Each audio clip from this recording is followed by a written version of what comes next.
So the pasuk says in Mishlei, Chav Zayin Yud Tes, K'mayim haponim leponim kein leiv ha'odam la'odam. Sorry? Oh, you heard? Oh, okay.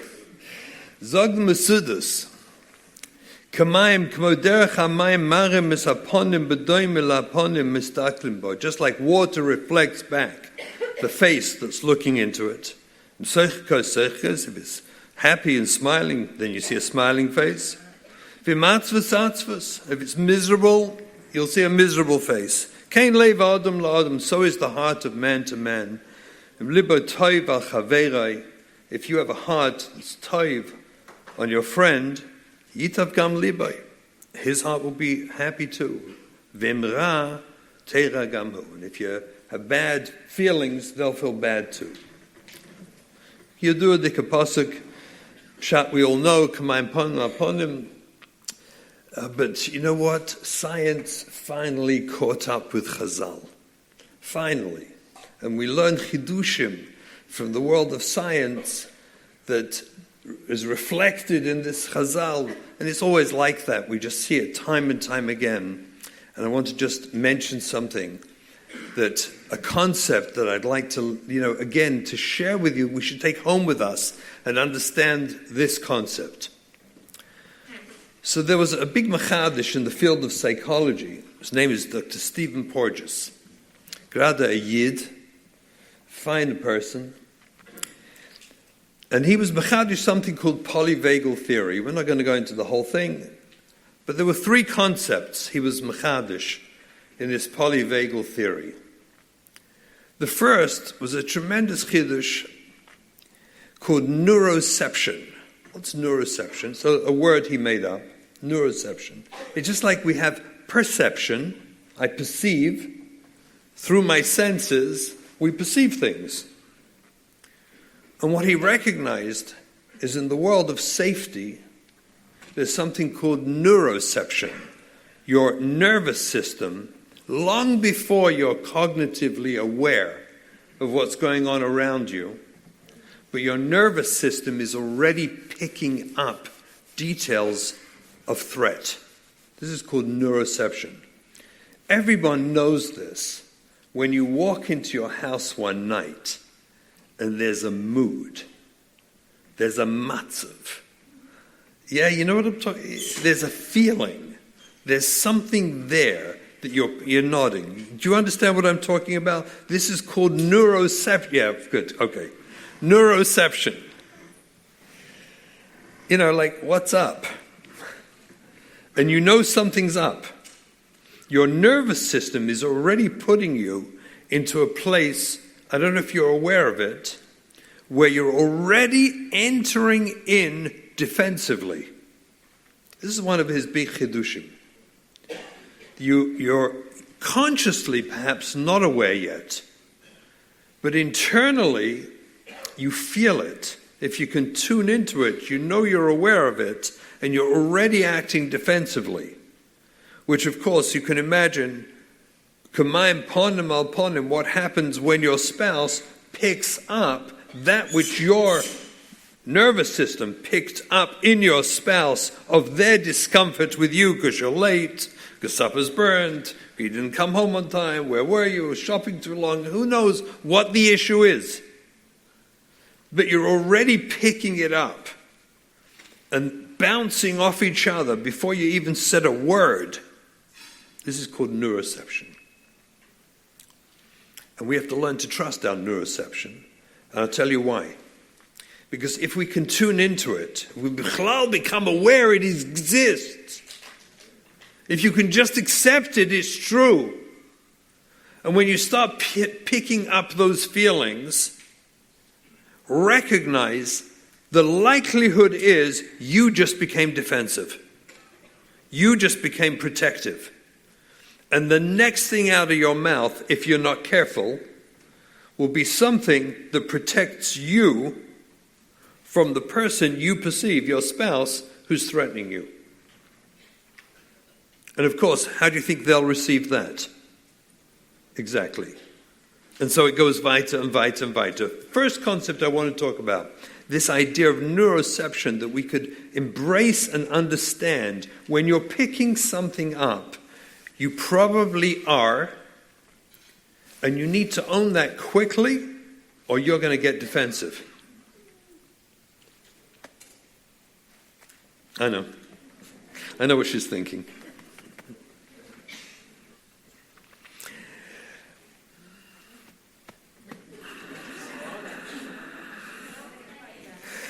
No, it's true. There's nothing I share with you that I haven't suffered through miserably myself. This I promise you. This is first-hand experience, I promise you. There's a second kind. There's three, but I'm going to leave one out. Hierarchy, we'll leave that alone. But I want to go to a second concept that he talks about that is so profound and so crucial to us. And again, it's sort of where science catches up with Chazal, and it's just so beautiful when you see it. There's a concept he called co-regulation. And it's such a profoundly important concept that I'm telling you, when we go home from this conference, please embrace these concepts, write them down, get them, think of them, and live with them. Neuroception and co-regulation. What's co-regulation? Co-regulation is something so awesome and powerful. It's a gift that Eibishter gave us, that you can change someone's heart. You can change their feelings through the way you relate to them. Co-regulation means that when I'm faced with the awareness of the neuroception that my wife is upset with me, and I'm feeling it and I don't know why, co-regulation, when I see with my own eyes that her face has dropped and she seems upset, that I calm myself and I tune in and inquire, tell me, honey, what's that about? What's going on? And I do that gently. I do that lovingly. I do that respectfully. Honey, help me out. What's going on? What is it you're feeling? And she observes in my affect, she observes in me caring for her feelings, and her feelings change. As I always tell my wife, you can't not love me. It's not possible. All I have to do is act loving. All I have to do is tune into her feelings in a loving way, and you can't not love me.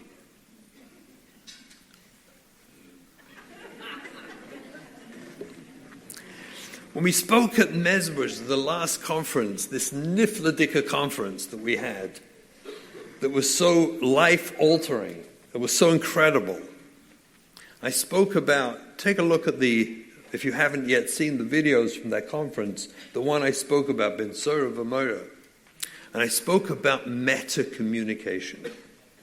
You see, when we communicate with each other, there's the words I'm saying to you, there's my facial expression, there's my tone of voice, and there's my body language. And when the words are inconsistent with the facial expression, tone of voice, or body language, which one do you think we listen to and trust? Absolutely. Should I do it again? I can say the words, I love you, in a way you know darn well I hate you. I love you.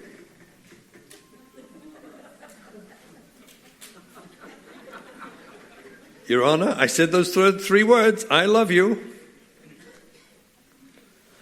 Yeah, I love you.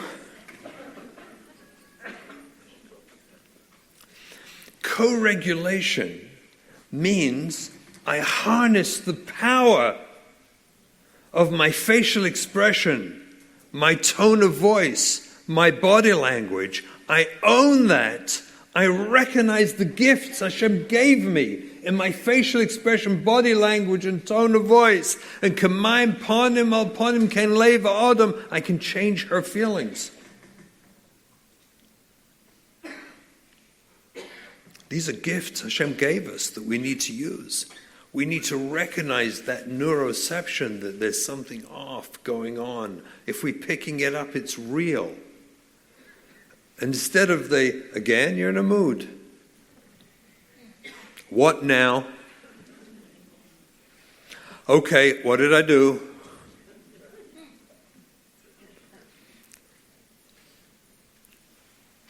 Honey, I'm picking something up. Can I be helpful? Can I understand what's bothering you? Can I know you? Because what experience for a human being, for a husband and wife, is greater than being known? What is more meaningful to any of us than when our spouse knows us and they know how we feel, when they reach inside to connect and know who we are, even if they disagree, even if they feel differently, but they want to know us? What experience is better? None.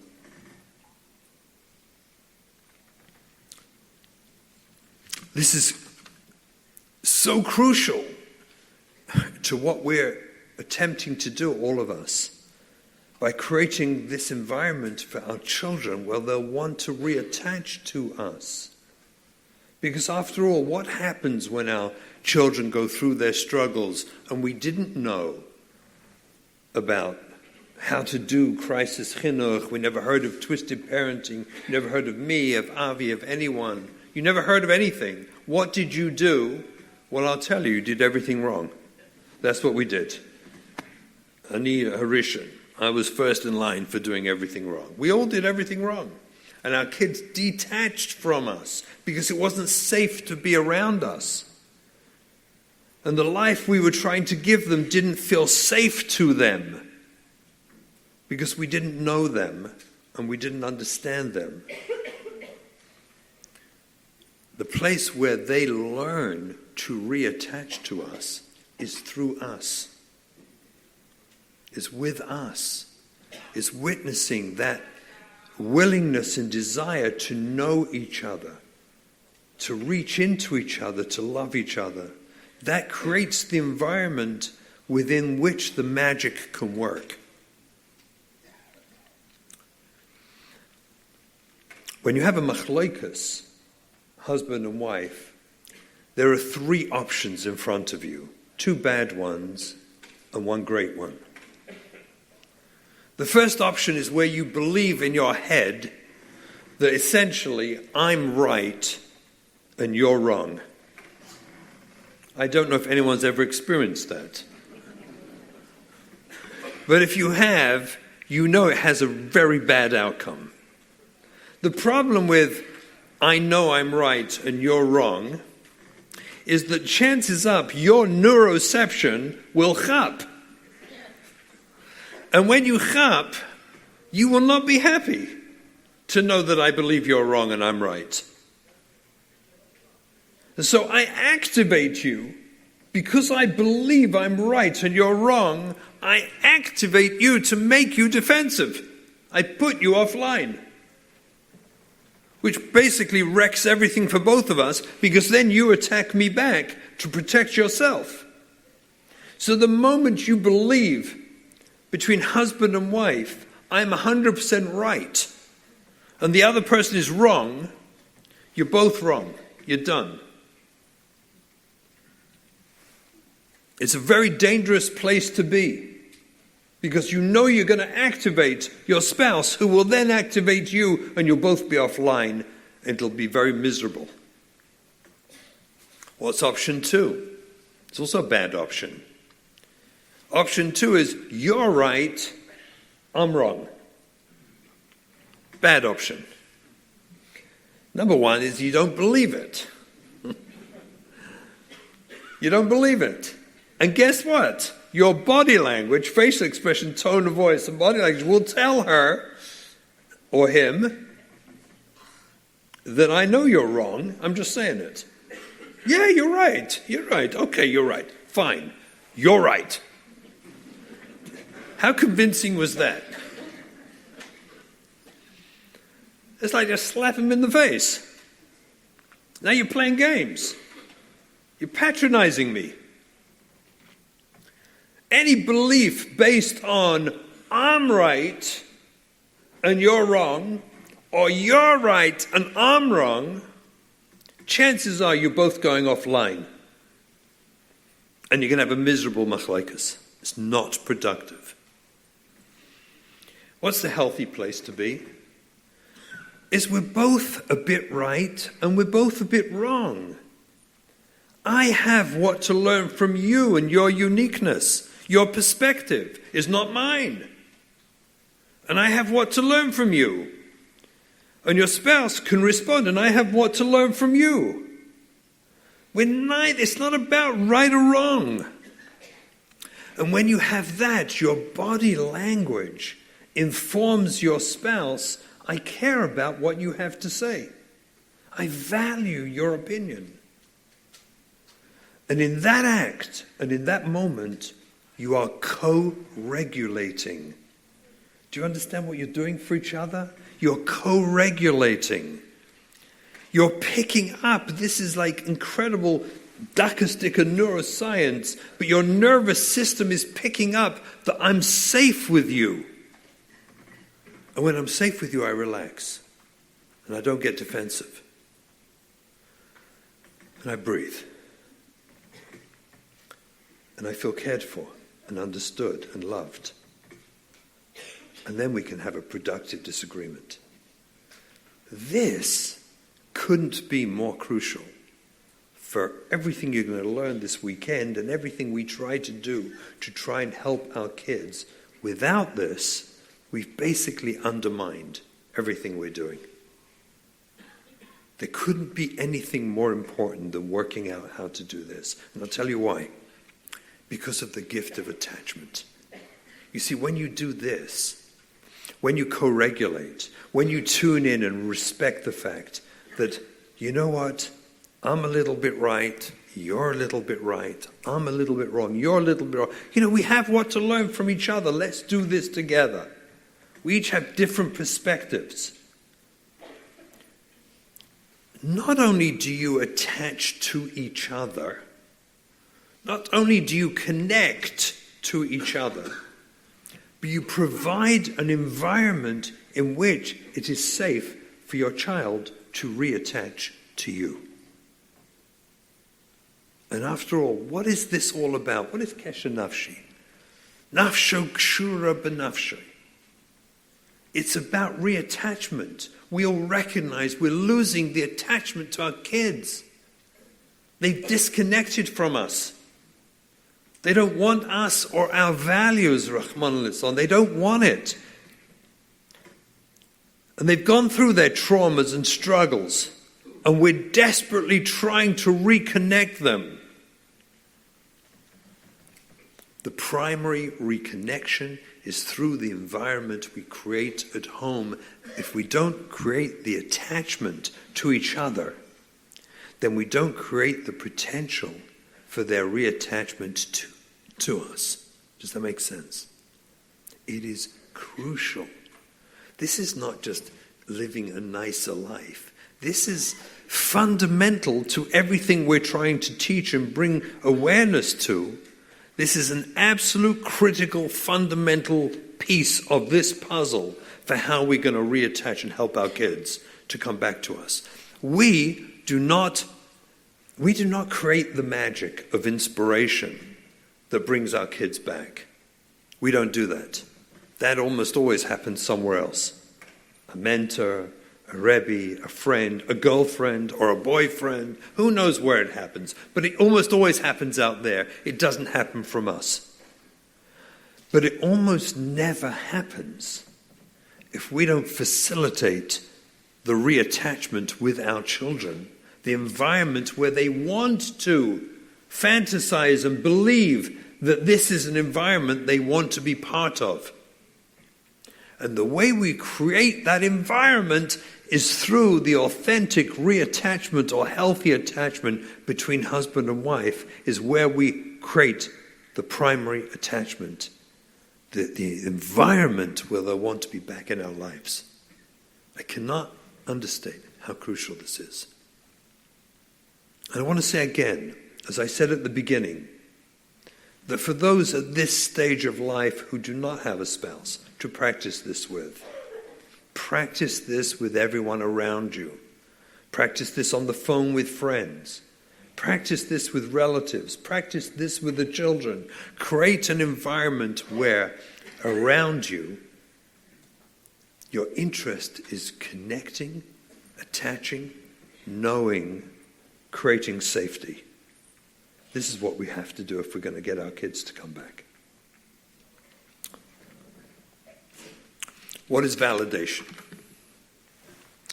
So validation means that I acknowledge to my spouse that I respect your right to feel differently to me about life. I respect the fact that I and you don't agree on everything. It's impossible. We can't. But I utterly respect your right to feel differently than me about anything. And again, this is crucial because we're here in crisis mode. I don't mean this second. I hope I'm not putting you into crisis this moment. I don't mean now. We'll get Yaakov Solomon back up here to get you out of crisis mode.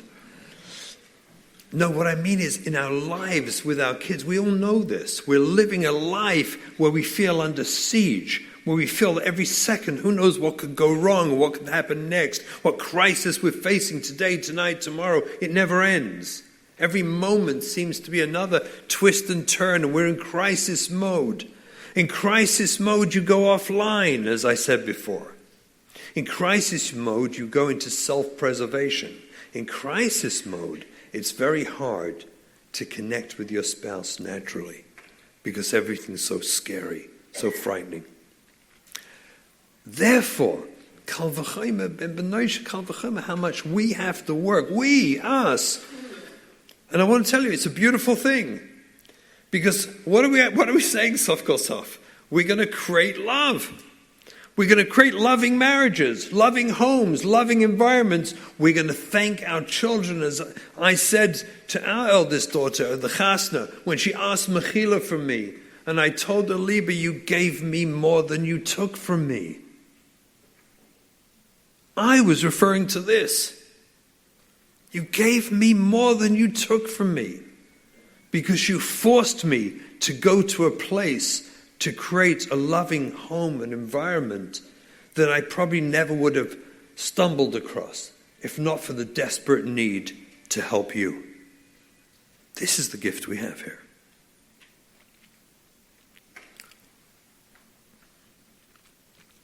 When you're in crisis mode, it's incredibly easy to undermine your spouse because you feel desperate. You feel like, no, they can't do that. They can't. Don't let them do that. And this hand is basically wiping your spouse out.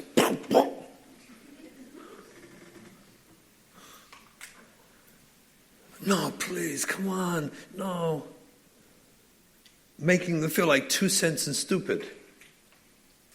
When you're in crisis mode, we feel desperate, so we need to contain that. We need to recognize that. We need to ground ourselves and hold ourselves. And recognize the power of co-regulation that by me controlling myself and smiling lovingly and warmly at my spouse as we process the difficult questions we're constantly going to have, the difficult decisions we're constantly going to have, that we are mechuyev to process them with love. What could be so bad? We are forced, of all people in the world, to create the highest level of loving homes that could exist. That's what we're forced to do. Is that so bad? I don't think so. I don't think so. We are mechuyev to do it. This is what we owe to our kids. And so we must validate the right of my spouse not to be me, to feel differently, to think differently, to be different to me. They're not me. And you're going to see it differently. And I have to control the way I engage you when I recognize that you want to do it differently to me. Okay, I hear. Let me learn. What can I learn from you? Let me learn your perspective. Let me see what you think and how you feel. Let me do that calmly. And if you can't, go into the other room for a minute and ground yourself. Go sit in the car and ground yourself and come back and say, honey, I'll speak to you in a minute. Trust me, they'll be grateful. When you come home at night and you're walking in expecting who knows what, before you, if you have a combination number on your doors, in the old days we had keys. Does they don't have a key anymore? I have no clue. I think everyone's like, the combination thing. But before you walk in the house, ground yourself. Ground yourself. You don't know what's behind that door. You don't know what crisis is lying there for you now. When your spouse calls 3 times in a row before you answer, ground yourself. Because you have no idea what's coming. Co-regulate each other. Let's use the power of co-regulation. That our hearts should be in love and caring and supportive of each other. We owe this to our children. Do we get this? Do we understand this? This is so crucial. Validating doesn't necessarily mean you agree. This is the big mistake most people have. How could I validate her? Then she'll think I agree with her. It's just not true.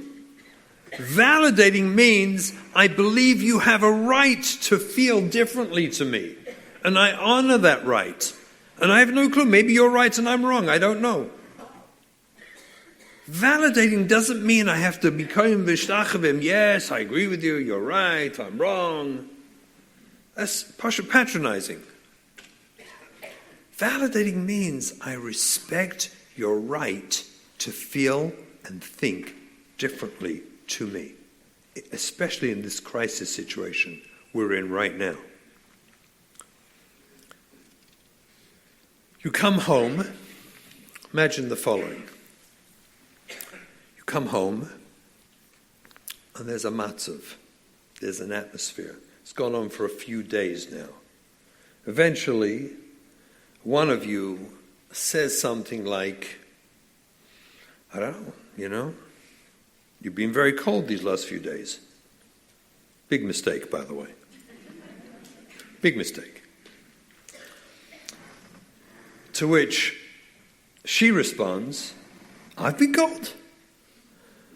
And she bursts out crying. What are you, crazy? You know how horrible you've been to me this last week? Me horrible to you? I'm just walking out on eggshells around you. I don't know what's going on with you. With me, I'm telling you I'm reacting to you. And before you know it, we all know how unpleasantly that ends. Not validating your spouse's experience puts them on the defensive. Instantly puts them on the defensive. If your spouse says, I've been feeling you're cold to me, be curious. Really? Really? I'm unaware. I didn't know. Tell me more about it. Ground first. Hold yourself together and be curious about what that means. I wasn't aware. Imagine the difference now in that conversation. When you look at her and say, I truly wasn't aware. Tell me what you're seeing in me. And guess what? Maybe we'll learn something. Maybe we'll learn something that we can humble ourselves and be more honest about ourselves. Maybe we'll actually realize that I was completely disconnected. Maybe I was so scared about what's going on with my kids, I was just shut down and frightened and disconnected. And maybe my spouse is really hurting because I'm so cold and disconnected, and they're taking it very personally, and I'm clueless because I'm just in my fight and flight. I'm just scared. I'm just shut down. But imagine how horrible it turns around the other way when your reaction is, you think I'm cold? Let me tell you how you've been treating me. It's a disaster. Ground, and be curious. This word curious is a beautiful word, by the way. It's a wonderful, I'm just curious. Say to your, try it with your spouse. You'll see that it puts an instant smile on their face. It's a magic. This is for all the guys here. Next time your wife's upset with you, go over and say, I'm just curious. I really want to understand that better. You watch her face, like grins instantly. Like, what is that? Because you're interested, you're curious, you want to know her.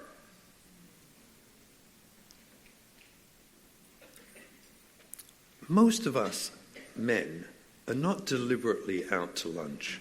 I want to be honest. This isn't a choice we made. We didn't drink the out to lunch coffee every morning. Right, am I right? The out to lunch cup. We didn't drink that cup every morning just so we can be out to lunch. We have a gift, men.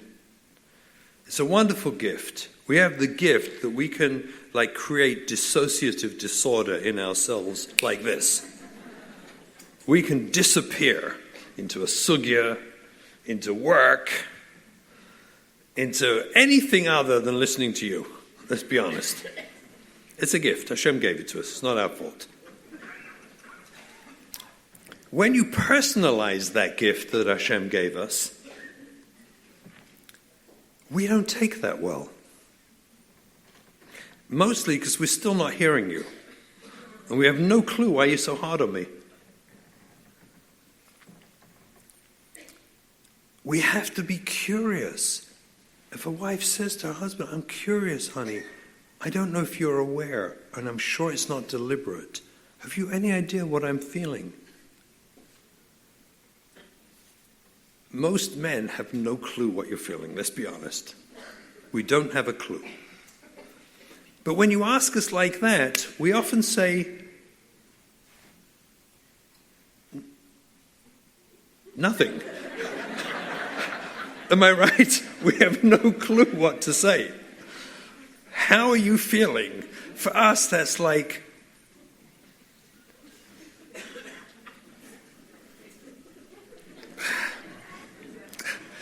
I think I have to go to Ma'ariv.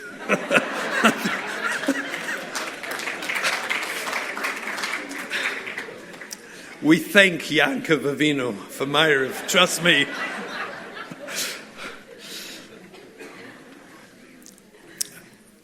It isn't personal. It's because we're men.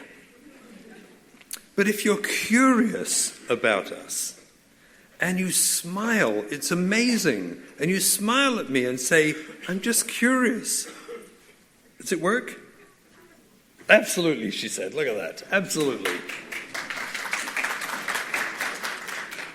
And you smile at, that's co-regulation. Do we understand this?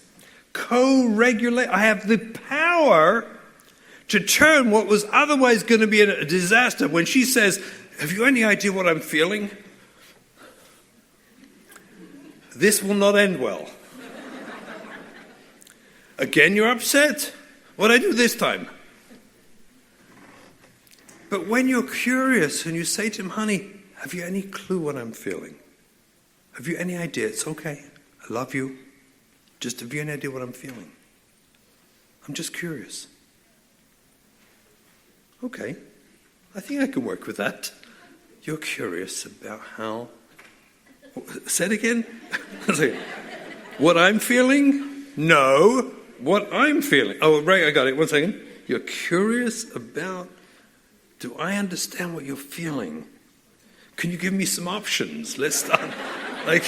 Give me a list. Let's do multiple choice. But at least he's interested. Co-regulation. We, the world of crisis, that's our world. We're always in crisis. So we're always partially offline. That was the other drasha. We're always offline. So we're always in crisis. So we're always scared. So we're always protective. So we have to create these marvelous, marvelous relationships between us where we co-regulate each other. We bring each other online. We help stay present. And the word curious happens to be a marvelous word. I'm just curious, honey. How are you feeling? I'm curious if you know how I'm feeling. I'm curious if you know I'm scared.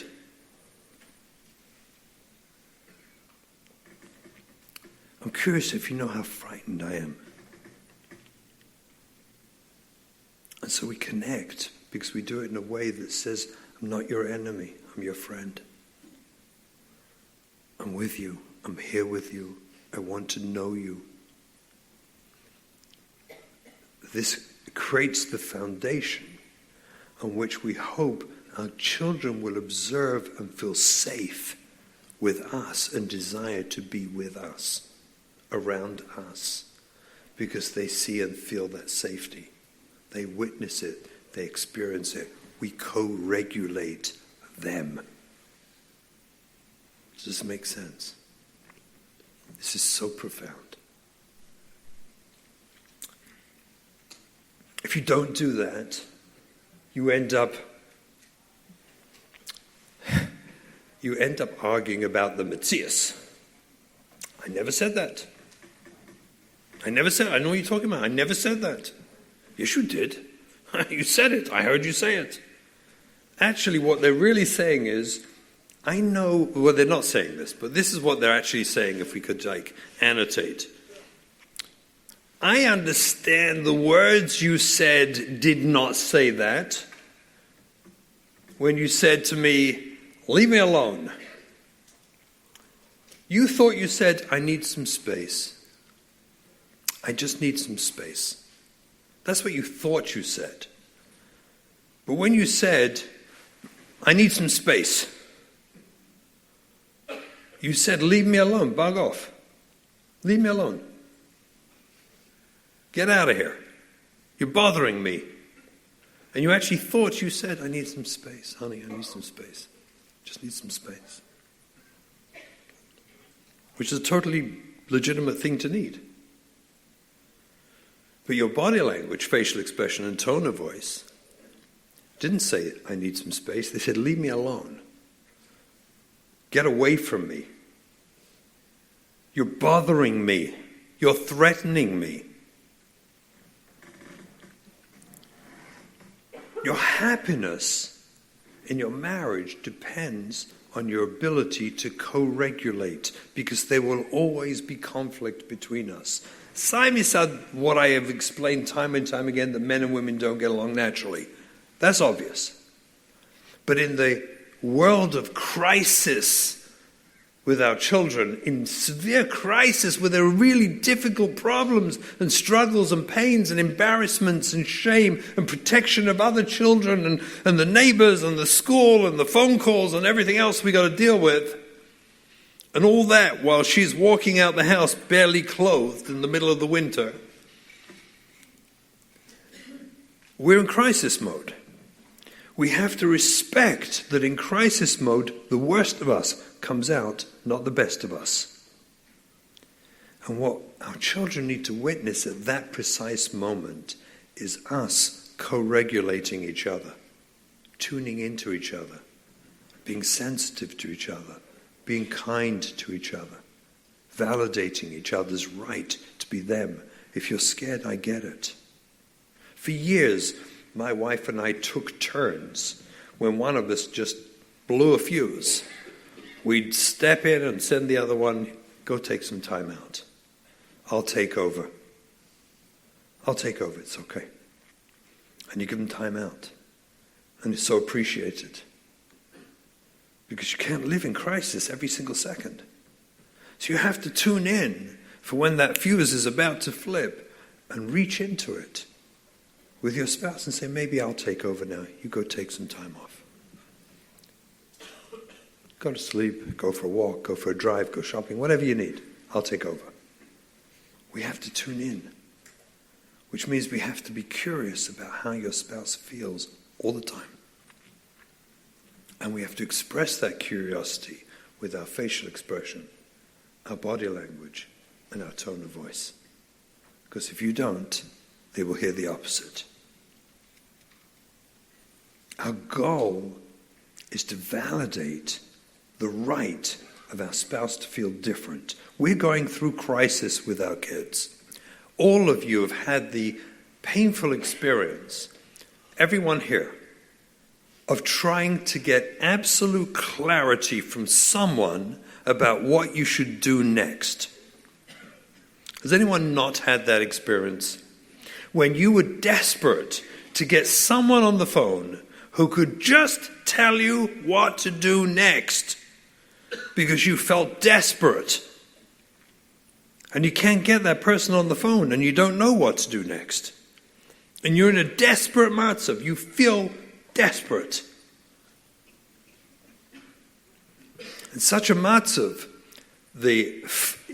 such a situation engenders fear, anxiety. It pushes you offline again, into fight and flight, back into a safe space. And in such a pace, we're going to hurt each other. And the very thing we're trying to achieve is undermined by the fact that we just hurt each other. Because whatever you do now is worthless. I promise you. Makes no benefit at all. None. If your child is experiencing dissonance between their parents, then whatever you do fails. We have to learn that even if I disagree with you, I'm going to validate your point of view. I'm going to respect how you feel. Just as I would hope you would respect how I feel. And we have two different opinions. Let's process it together. Let's work it out. But let's not have a battle here of wills about proving who's right because I'm desperate and feel frightened. And we're going to bash each other and hurt each other in this desperate process to make the right decision. People fight about metzias all the time. I did say this, I didn't say this. In my office, people always want to roll the camera. They tell me, they swear, and it's fascinating that two people would both wish that we'd roll the same film, the same video, to prove that they are both right. How's that possible? He says, I didn't say that, I never said that, it's not true. And she says, yes, you did say that. And they both want to roll the camera because they're 100% convinced that the camera will show they were right. How's that possible? And the answer is because your body language, facial expression, your tone of voice said the different message to your spouse. And they learned that message. And fighting about Messiah is a waste of time. If your spouse says, why do you treat me like that? You were so patronizing. Don't put me down in front of the kids. To debate whether or not I put you down. What a waste. No, I never put you down. Let's try. Imagine this logic. No, I didn't put you down. How many of you have a spouse who turns around and says, oh, well, thank you for correcting me. I feel better now. That feels better. No. Okay, I didn't realize. My feelings obviously are wrong. It's good. Great. Thank you. That feels marvelous. No one was ever angered into agreement. Think about it. No human being was ever angered into agreement. They might be angered into compliance, but it's a total fantasy. Internally, they totally disagree with you. So what's the point? Co-regulation tells me that I have to tune into who you are and how you feel. And I have to validate your right to feel differently to me. You have a right to feel differently. You're not me. You should be me. And maybe you're even more right than I am. And maybe I have something to learn from you. And we have to discipline ourselves to learn to be curious about those differences. I want to know you. And when you reach into a relationship willing to know your spouse, especially when they feel differently to you, you create love. You create love. And your children see that love and they feel that love.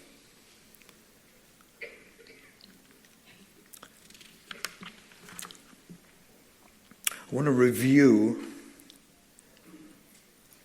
None of these are... I just want to bring out this issue of validating, like, deeper. So I'm going to review 7 different ways that we validate each other. And we disagree, right? We disagree with each other. And there's 7 different ways. None of them are more important than the others. Each one talks to different people. That's why I talk about different ways, because we relate to them all differently. You don't have to have them all. Whichever one, they all say the same thing, but they're all nuanced to relate to different people, because we relate to this word, validation, differently. Listening. Let's start with the first one. Probably the most important way to validate your spouse is by actually listening to them. Now, that sounds like obvious, I think, no?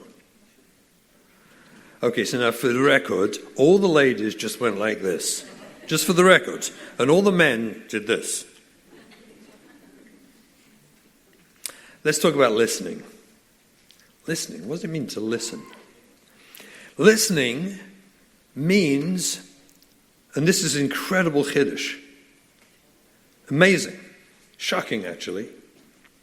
Listening means you do not interrupt your spouse till they finish speaking. What a Chiddush. Try it. Don't interrupt them till they finish speaking. Wait. And actually, when they finished, and you have a suffix they finished, because it's only a suffix, they might just be getting air inside so they can recharge and go weiter. Notice the ladies all know that. We stop when we run out of air.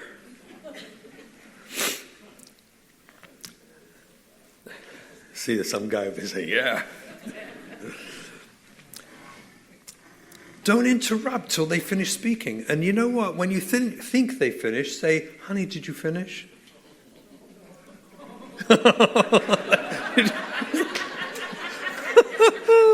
Mashiach is coming. You see these ladies, they know Mashiach's coming before the Shabbos is over. Honey, did you finish? Do you have more to add? I would love to hear more of your thoughts and feelings. Don't interrupt to disagree with them. Don't interrupt till they finished. And inquire, have you finished? I'm happy to hear more. Don't defend yourself. There's a word, it's a common word in the English language. I would like to suggest you get rid of it when you're talking to your spouse. The word is but. Never start a sentence with but. You can say and. You say, honey, I heard what you said, and I feel this way. But you can never say, honey, I heard what you said, but I feel this way. Because usage of that word says, you're wrong, you're stupid, I'm not interested in what you have to say. Don't say but. Say and. Don't, if you have one, look at your watch when your spouse is talking. Oh, excuse me, let's be precise. Don't look at your watch when your wife is talking. Women don't do that because they love it when we talk to them. Don't look at your watch. You know, you should only look at your watch if you're worried about Southfield Krishma and when you finished eating fleischiks. Otherwise, keep that thing covered when you're in the house. Definitely not when you're talking to your wife. Don't peek at your watch.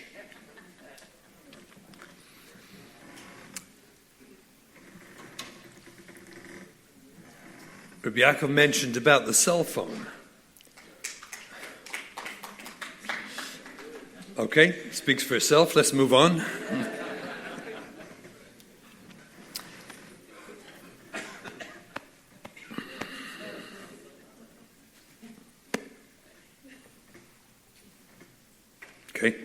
Okay.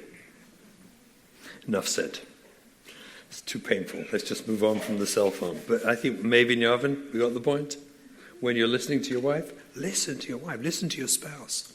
Listen to them, even if you disagree, even if you feel differently. Don't interrupt, don't defend, and definitely do not say but when they finished talking. Say, if you really have to, say and. And I'll tell you the best thing to do. The best thing is, if you really disagree profoundly, is say, I hear.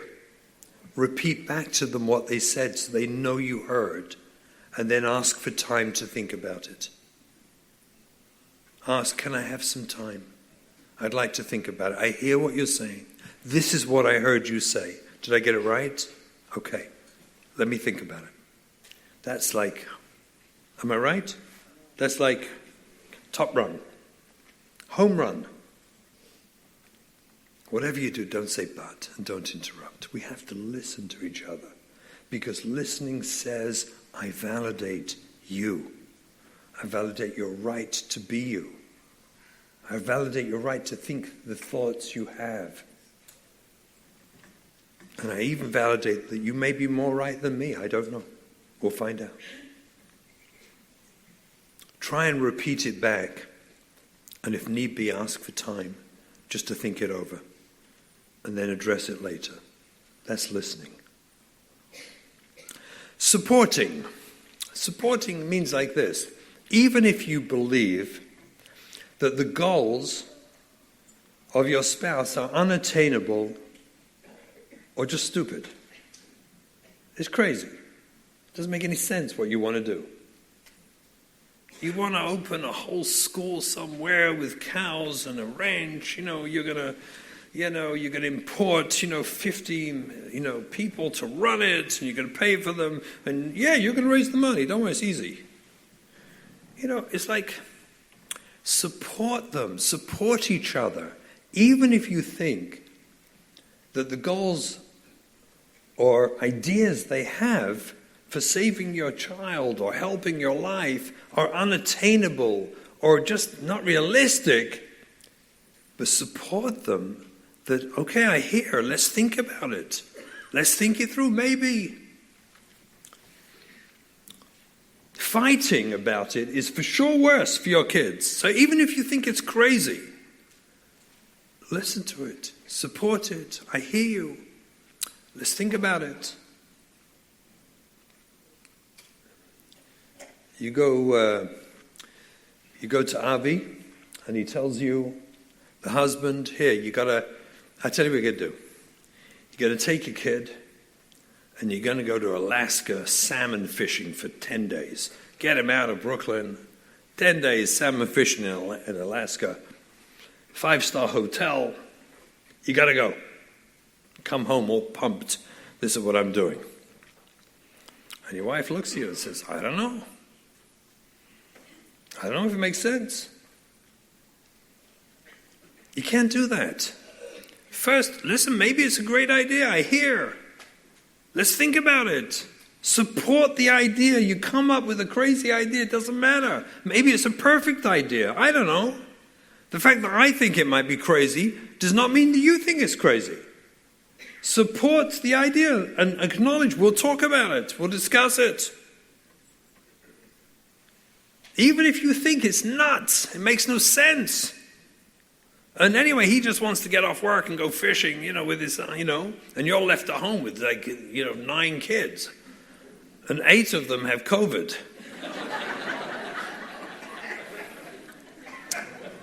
And he's off to Alaska in the 5-star hotel. Very nice. I don't blame you. I'm going too. What kind of business is this? Support him. Even if you think it's a tremendous investment in time and it just makes sense. Support him. Discuss it later. I hear the idea. I hear. Encourage each other. Even if you think the choices you're making or the things, the projects you're trying to do are unrealistic or unreasonable, encourage each other. You're trying. Don't knock it. You hear someone comes up with a great idea, right? You can't, no, that's never going to work. What kind of business is that? Where's the co-regulation? Where's the love and caring? You don't ever say, no, that's never going to. How do you know? You're a novi? Maybe it will work. You have an opinion. You think it might not work. Okay, we'll discuss that later. But encourage. You're trying to come up with ideas. We're all in crisis.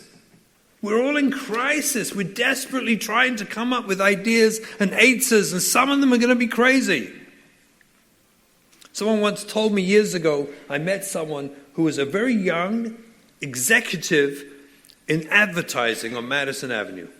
They taught me something so amazing, so profound. It was life-altering for me. A young lady.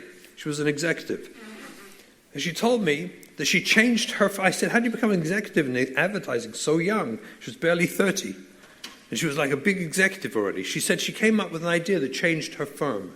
What was the idea? She said when they had a product to sell, they bring the product, I don't know, a cup, a bottle, a plane, something. They want to sell it. So a team is given the idea, come up with a marketing idea. How to market this product. And they come up with the idea, and they meet weekly, and they come up with the ideas, and they present their ideas to each other. And she noticed that when they went around the table presenting their ideas, you could see people's faces going like this. And the ruach, the spirit in the room, dropped. Who's going to be willing to say something nutty, creative, if everyone's faces are going like this? Where's the creativity? It's all gone. So she came up with a chiddush, and they promoted her to executive. This was her chiddush. She said, every time someone presents an idea, everyone gets out their seats and start clapping like crazy and say, wow, amazing, amazing. They're blowing, what they call streamers, those things called, and it's a party. And everyone jumps up and claps and applauds and cheers. Doesn't matter how stupid it is, the idea. Everyone's applauding and going crazy. And what they discovered was the creative juices of everyone in the room was freed. Everyone got freed up. And she got promoted. Amazing, amazing thing. I realized how profound that is in life. We're in crisis. We're desperately trying to come up for ideas to maybe improve the matzav and help. And when your spouse says it, really? Nah, it won't work. I'm a novi, I know things.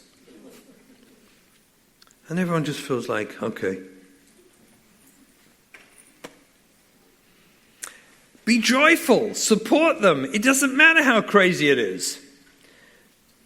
Now she turns around to her husband and she says, you know what, I got a great idea. I'm going to Alaska with him. You stay home with the kids. Okay, great. Do you want to go? As long as one of us goes. I don't care. Let's go. You really want to go? Support the idea. 1 second. You just told me it was a stupid idea. Now you're going to Alaska?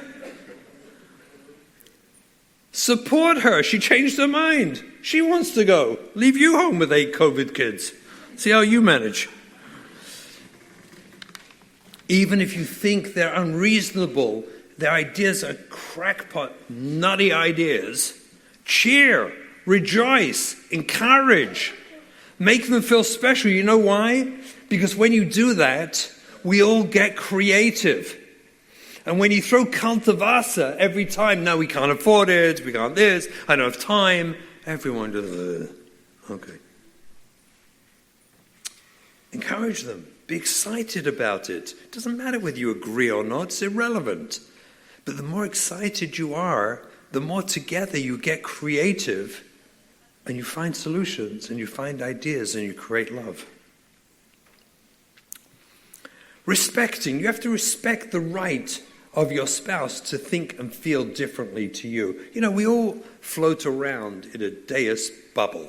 It's a bubble.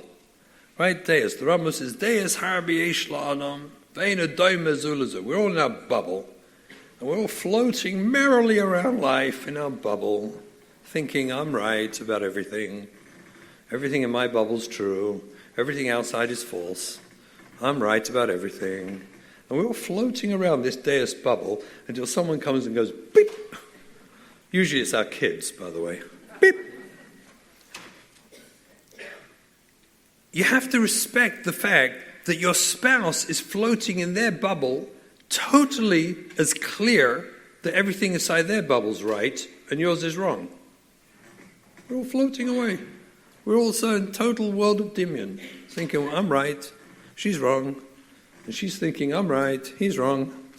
None of us are right. We're all right, we're all wrong, we have to respect each other's deus bubble, that we all see life differently, we have different life experiences, we have to respect it.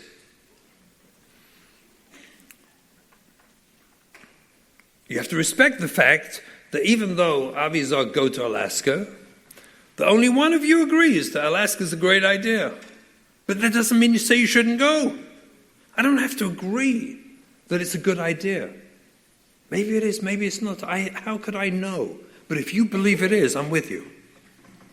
If you believe it is, I'm with you. I don't have to approve that I believe it too. I don't.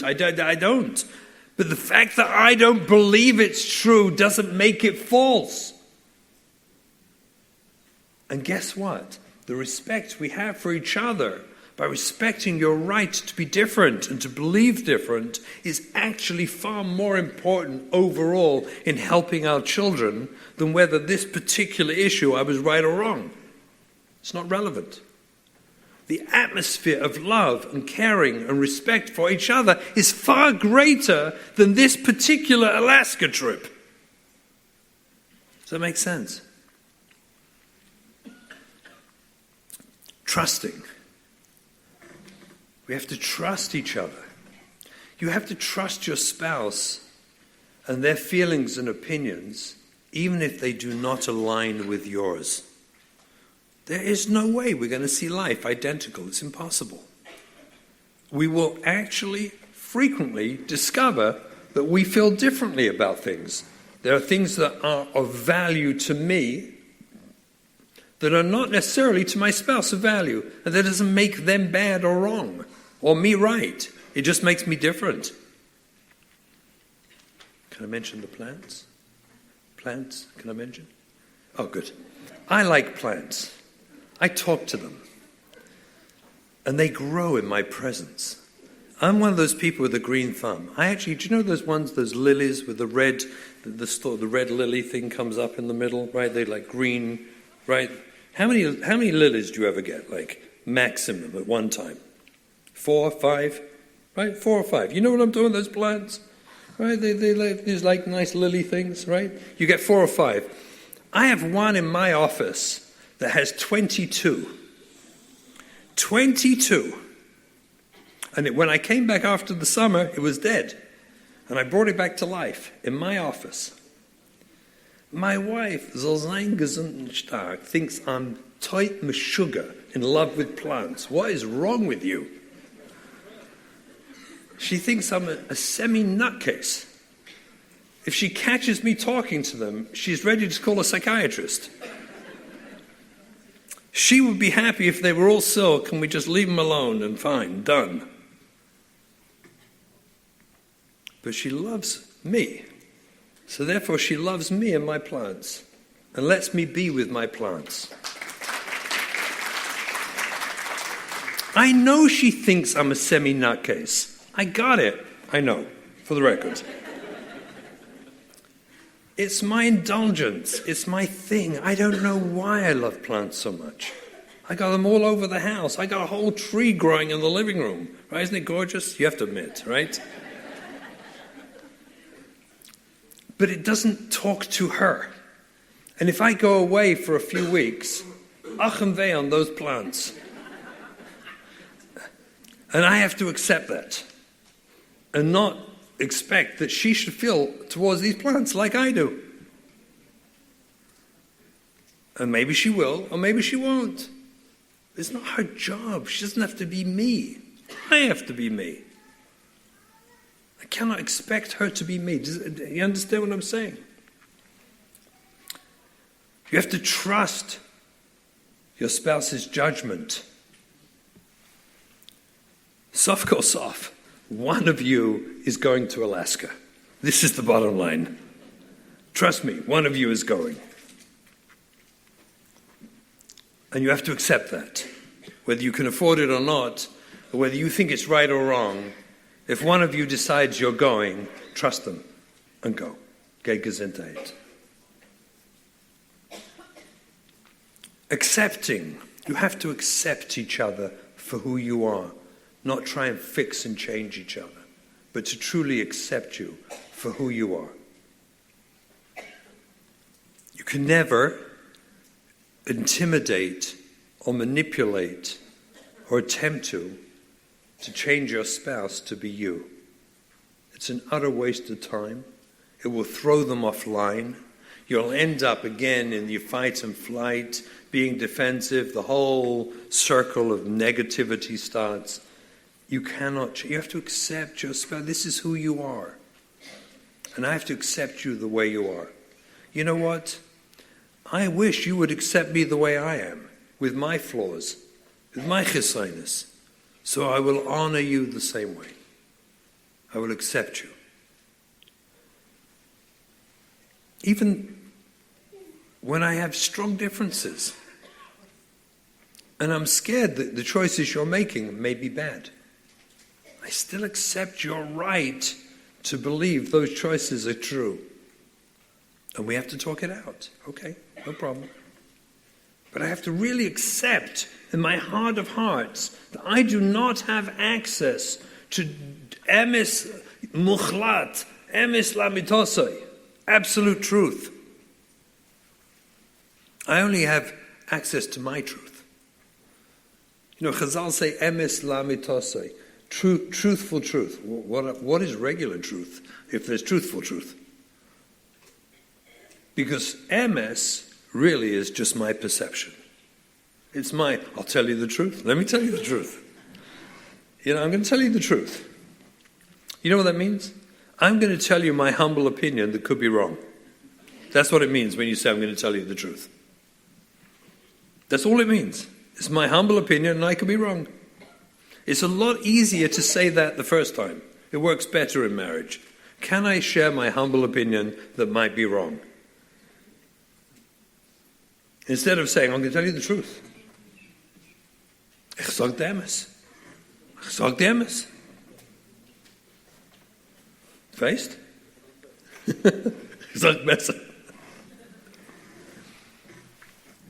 If you go to your local Hamisher supermarket on a Friday and interview every third person and ask them, what is the best gefilte fish? Is it the one with sugar in or the sugar-free? The Hamisher, the Hungarian style? I even know people who like jarred gefilte fish. Sorry if I just insulted anyone. They still sell it. Manischewitz, right? They still sell it. What? Kedem, there you go. I know people who like it. It's shocking to me. But they love jarred gefilte fish. What is that? Are they Jewish? But if you go to your local supermarket and interview every third person about gefilte fish, you discover there's a bell curve about gefilte fish. There's people who like the Heimischer and the Hungarian and the extra salt, there's no salt, the gluten-free. You can't have a gluten-free.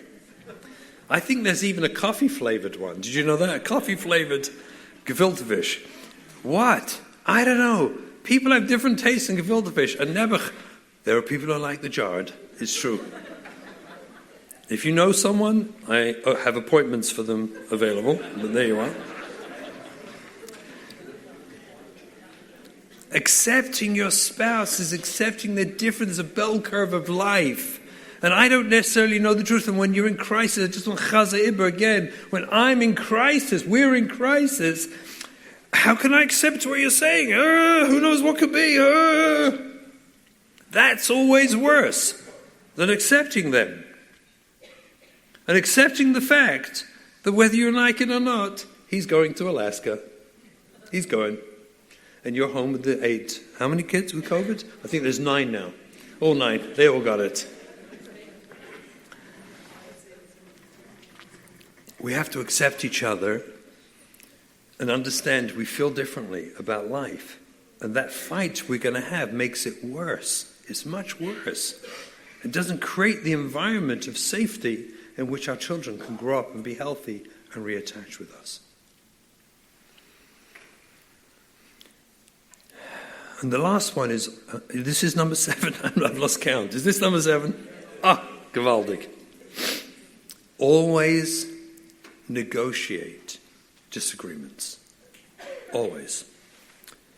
Always negotiate. You see, we're dealing again in the world of Southfield Nefesh. Let's be real. I am coming to an end. I am. Elizabeth? Oh, it wasn't? Phew. See, I was so scared there. Could you co-regulate me next time you walk past? Like smile at me or something, Gedalia. You see what happened? Always negotiate disagreements. Gedalia, smile. I need it. I'm telling you. 2 times you walk in France. It's like, thank you. Because we're dealing with Southfield Nefesh. We know what we're dealing with. So we get so scared and frightened. Always negotiate disagreements. Always. Don't fight it out. You know, the battle, it feels like this. The battle should be, this battle you're having about who's right and wrong. You want to lose the battle. I don't care, and I want to win the war. The battle is with your spouse. The war is with your ego. And you want to lose the battle and win the war. I want to fight my ego. I want to get it out the way. Because I want to create love. I want to create an environment where my child can feel loved and cared for, and they want to be part of this environment. This is the most geschmack. This beats being out on the streets at 4 and 5 o'clock in the morning. Because I have a cozy home. I have a loving place. They want to be there. That's what we have to create. So when you look at the Alaska trip, here's what it should sound like. He comes home. Avi said, I'm going to go to Alaska, 5-star hotel. I'm going to rent a cruise, a boat, to go salmon fishing, in Alaska 10 days, and you're staying home with the kids. That's what he said, Avi said. And she says, no problem. If that's what we have to do, and that's what you really feel, it'll be very, very hard for me. In fact, with all the kids with COVID, it's going to be incredibly challenging, but if you feel you have to. And he says, you know what, that is a bit crazy. All the kids with COVID. No, you know what, let's not do it now. I'll do it another time. And she says, no, go. Go, I think you should go. And he says, no, I think you should go. You take the kids. And she says, really, I should take the kids? He says, yes, you go with him. Look, and she says, no, you go. And he says, really? I should go on my own to leave my 8 months pregnant wife at home with 9 kids with COVID?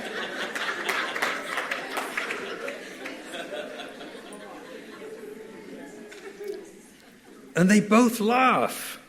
And they both realize how ludicrous the whole thing is. And they love each other. And they work out how to handle it. Where no one's pressuring and no one's forcing, and we're excited about the idea, maybe we should wait a week and go next week, what do you think? Or after the baby, And you work it out and you create love. And that creation of love and closeness is more important than everything else. In Christ's chinuch, we have to create that loving home, that united front. And if we don't, the rest of the techniques and the skills, they don't work. Can we understand that?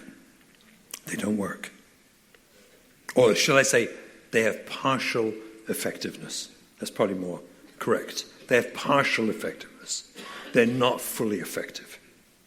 That's probably more true. I don't want to say they don't work. Strike that from the tape. Okay, we'll strike that from the tape. They are only partially effective. To be fully effective, you create that home of love where you validate and respect each other. You tune into each other. You reach into each other to know each other. Here's the bottom line. I'll finish with this. this is the take home. Those of you that are writing, write this down.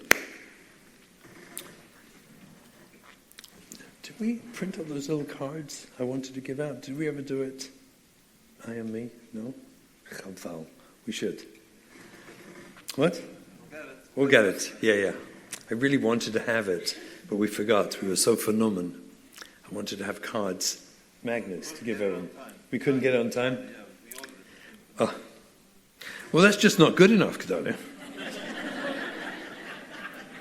Gedalia, I know you tried as hard as you could, and I want you to know I really appreciate it. And notice his smile. Now, I'm not looking at him, but he's smiling. Am I right? See that? And I'm not even looking. That's co-regulation. See that? Here's the summary, and we'll finish with this. I am me. You are you. We are we. I am me. I have to work out how to live with my spouse where I'm authentically me.